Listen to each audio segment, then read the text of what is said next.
یو ورځ کمالونه او کمزوري سره یو ځای شول او د تفریح کولو فیصله یې وکړه. خو څنګه تفریح؟ زکاوت ویل راځي پټپټانې وکړو.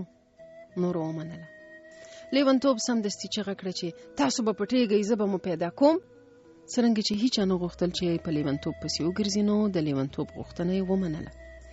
لیونتوب د یوې ونې ډډ ته ودرېد، سترګې پټې کړې او په شمېرلو یې شروع وکړه. 1 2 3. مطلب دا چې نور باید تر 100 پورې ځانونه پټ کړي. هر چا د ځان پټولو هڅه وکړه. ښکلا د سپوږمۍ شپول ته ځان ورساوه. خیانت په یو لوی ډیران کې پټ شو. نجابت وریځو ته وخوت. هوس د خلکو منځ ته ورغی. دروغ وویل چې په غره کې پټیږي، خو د سیند خواته یې مخه کړه. اسرې یوې بندې صندوقچې ته لاره وکړه او لیونتوب لا په شمېرلو بوخت و.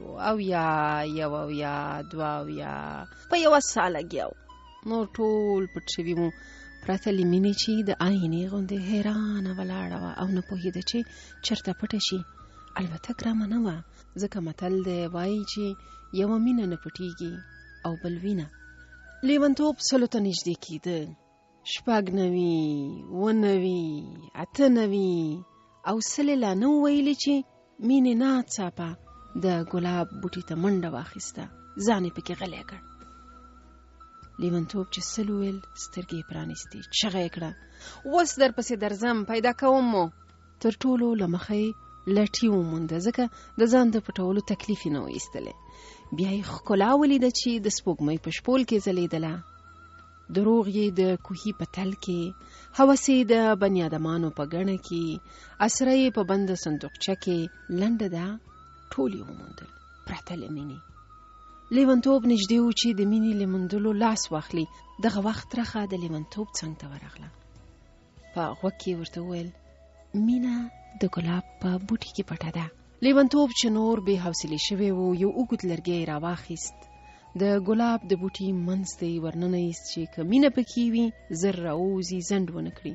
لیونتوب لرګی دومره په شدت سره وخوځاوه چې د ګلاب څو څانګې ماتې شوې او د مینې له خولې د درد چیغه ووته.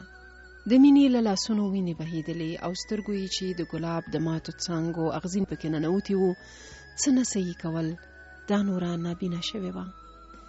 لیونتوب وویل وای دا مې څه بد وکړل، اوس لار راوښیه، څنګه دې بینا کړم؟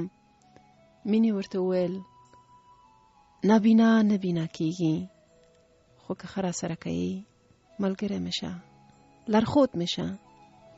او له هغه راهیسې مینه ړنده ده او لیونتوب د ړندې مینې لارښودنه کوي.